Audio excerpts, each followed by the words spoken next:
नाज़रीन, इसराइल और हिजबुल्लाह के दरमियान बढ़ती कशीदगी के बाद मामलात पॉइंट ऑफ नो रिटर्न तक पहुंच गए हैं और अब एक यकीनी जंग होने जा रही है।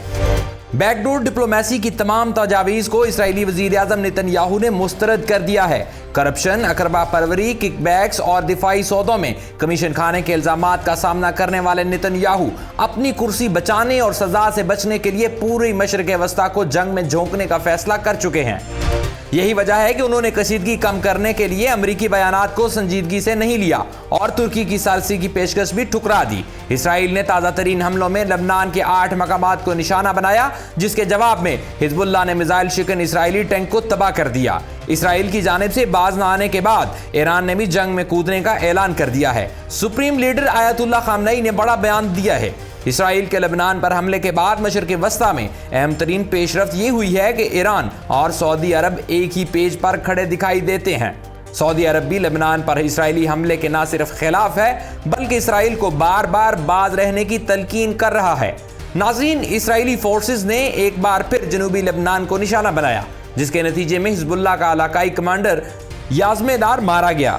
लेबनान की सरकारी न्यूज़ एजेंसी का कहना है कि हिजबुल्लाह ने भी अपने कमांडर की मौत की तस्दीक कर दी है। इसराइल की जानिब से अब तक जितने भी हमले किए जा रहे हैं, इनमें वो चुन चुनकर हिज़्ब के मकामी कमांडर्स को निशाना बना रहे हैं।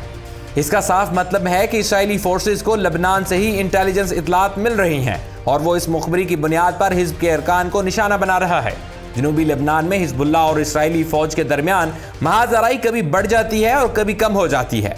गुज़िश्ता रात एक इसराइली ड्रोन ने हौला और मैसल जबल कस्बों के दरमियान एक मोटरसाइकिल को निशाना बनाया, जिससे उसका ड्राइवर जख्मी हो गया। एक ड्रोन ने हरबा स्लम के कस्बे में भी एक कार को निशाना बनाने की कोशिश की, मगर इसमें मौजूद शख्स महफूज रहा। इसके अलावा इसराइली तोपखाने ने खासबियान जिला के कुफर शोबा कस्बे में 2 मकानात को निशाना बनाया, जिसके नतीजे में वो मकानात मुकम्मल तौर पर तबाह हो गए और इन रिहायशी मकानात में रिहाइश पजीर अफराद भी जान से चले गए, जिसमें बच्चे और खवातीन भी शामिल हैं। इसराइली फोर्सेस ने मगरबी सेक्टर में अल-ज़हीरा और अल-मायशेब कस्बों के दरमियान तोपखाने से गोलाबारी भी की, जिसमें कोई जानी नुकसान नहीं हुआ। सेहोनी फौज एक तरफ तो फिजा से आग और गोला बारूद बरसा रही है, तो वहीं दूसरी जानिब जमीनी कार्रवाइयां भी कर रही है।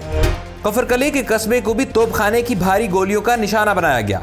इसराइली मरकावा टैंक ने कस्बे में एक मकान को भी निशाना बनाया। हिजबुल्लाह की जानिब से भी इसराइली फोर्सेस को ईंट का जवाब पत्थर से दिया जा रहा है। हिजबुल्लाह ने ज़मीनी महाज पर तो इसराइली फोर्सेस की पेशकदमी रोक दी है, जिसके नतीजे में जनूब से इसराइली फौज को पीछे हटना पड़ा, लेकिन फ़ज़ाई महाज पर जाहिर है इसराइल को बरतरी हासिल है। हिजबुल्लाह का दावा है कि इसने दुश्मन फौज को 3 मकामात पर ज़रबे लगाई हैं, जिसके नतीजे में सेहोनी फौज को बड़े पैमाने पर नुकसान उठाना पड़ा। मस्कवाम के मकाम पर हिज़्ब के जंगजुओं ने इसराइली जासूसी आलात से लैस एक गाड़ी पकड़ ली, जबकि एक मरकावा टैंक को भी तबाह कर डाला। जबकि मकबूजा लेबनान के कफार शेबा पहाड़ियों में रवेसल आलम के मकाम पर इसराइली फौजी की गाड़ी को मिसाइल से निशाना बनाया, जिसके नतीजे में मुतअद्दिद फौजियों की हिलाकत की इतलात हैं। नेतन्याहू और उनके वजीर तो हिजबुल्लाह के इस हमले के बाद से मुकम्मल खामोश हैं, जैसे इन्हें सांप सूंघ गया है। अलबत्ता फौजी तर्जुमान ने अपने बयान में कहा है कि लेबनान से 3 टैंक शिकन मिसाइल इसकी सरहद पर वाक़े अस्बाउल सलील इलाके पर दागे गए हैं। हालांकि ये इसराइल का इलाका हरगिज नहीं है, ये लेबनान का मकबूजा इलाका है, जिस पर काबिल सेहोनी फौज ने न सिर्फ कब्जा कर रखा है बल्कि अब वो यहाँ मजीद बस्तियों की आबादकारी का मंसूबा भी बना रहा है। वैसे अपनी जिद, अनात, तकब्बुर, रऊनत और हटधर्मी की वजह से नेतन्याहू ने गजा के बाद लबनान पर चढ़ाई तो कर दी है, लेकिन यहाँ इन्हें लेने के देने पड़ सकते हैं, क्योंकि अभी तक तो इसराइल का सामना सिर्फ एक निजी मलेशिया तंजीम हिजबुल्लाह से था, लेकिन अब लेबनानी वजीर आज़म भी मैदान में आ गए हैं। नजीम मिकाती ने इसराइली हमलों से मुतासरा लेबनानी इलाकों का दौरा किया। इलाके के मुआयने के बाद नजीम मिकाती ने कहा उन्होंने जनूबी इलाकों और वहाँ के लोगों के साथ इजहार यकजहती के लिए ये दौरा किया है और ये कि वो यहाँ जो कुछ हो रहा है वो इसके करीब से पैरवी कर रहे हैं। मिकाती ने इसराइल को साफ लफ्ज़ों में कह दिया कि हम अपने अवाम और मज़ामती क़ुव्वतों के साथ साथ अपना फ़र्ज़ अदा कर रहे हैं। लेबनानी हुकूमत अपनी ज़िम्मेदारी पूरी कर रही है। हमारा मकसद महज अपने मुल्क वतन की हिफाजत करना है।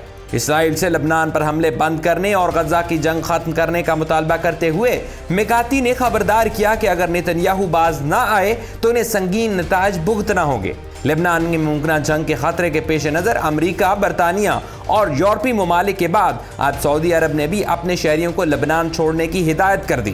بیروت کے سعودی سفارت خانے نے اپنے بیان میں کہا کہ وہ جنوبی لبنان میں موجود واقعات کی پیش رفت پر گہری نظر رکھے ہوئے ہیں۔ سفارت خانے نے اپنے تمام شہریوں سے لبنان کے سفر پر پابندی کے فیصلے پر عمل کرنے کے اپنے سابقہ مطالبے کو دہرایا اور کہا کہ لبنان میں موجود شہری فوری طور پر لبنان سے نکل جائیں۔ ناظرین، اسرائیلی یلغار کے بعد ایران نے خبردار کیا ہے کہ اگر لبنان پر باقاعدہ جنگ مسلط کی گئی تو پھر تمام مزاحمتی محاذ اس کا مقابلہ کریں گے۔ مزاحمتی محاذ ایران اور اس کے علاقائی اتحادیوں پر مشتمل گروپ ہے، جس میں لبنانی حزب اللہ، یمن میں حوثی جنگجو، اسی طرح شام اور عراق میں ایرانی پشت پناہی سے کام کرنے والی تنظیمیں شامل ہیں۔ ایرانی تربیت یافتہ جنگجو کتنے سخت جاں اور تربیت یافتہ ہیں، اس کا مظاہرہ پوری دنیا پہلے ہی دیکھ چکی ہے کہ کیسے انہوں نے دولت اسلامیہ کے نام نہاد جنگجوؤں کو بھاگنے پر مجبور کیا۔ اسی طرح شام میں کئی سال تک کی خانہ جنگی کے باوجود امریکہ اور اس کے اتحادی بشار الاسد کو نہیں ہلا سکے۔ ایران کی جانب سے اس بیان کو دفاعی تجزیہ کار الگ پیرائے میں دیکھ رہے ہیں۔ عرب صحافی ابو فاران مطر نے عرب نیوز ویب سائٹ کو دیے جانے والے انٹرویو میں کہا کہ اگر ایران اس جنگ میں مکمل طور پر کود گیا تو پھر تیسری عالمی جنگ یقینی ہے، کیونکہ اس صورت میں یقیناً امریکہ بھی اپنے فوجی اتارے گا اور پھر روس کو ایرانی حمایت میں میدان میں آنا پڑے گا۔ اس طرح نہ صرف پورا مشرق وسطی بلکہ پوری دنیا اس جنگ میں فریق بن جائے گی۔ انہوں نے کہا کہ اگر اسرائیل نے ملک پیمانے پر فوجی جارحیت شروع کی تو ایک تباہ کن اور مٹا دینے والی جنگ شروع ہو جائے گی۔ تمام اختیارات بشمول تمام مزاحمتی محاذوں کی مکمل شمولیت ہمارے سامنے ہے، لیکن اب دیکھنا یہ ہے کہ یہ اونٹ کس کروٹ بیٹھتا ہے اور یہ جنگ خاتمے کی طرف بڑھتی ہے یا مزید شدت کی طرف بڑھتی ہے۔ اور آخر میں ہمیشہ کی طرح اللہ رب العزت سے دعا ہے کہ اللہ رب العزت اس خطے کو امن کا گہوارہ بنائے اور اس خطے سے دہشت گردوں کا خاتمہ کرے اور معصوم جانوں کی حفاظت فرمائے۔ آمین ثم آمین۔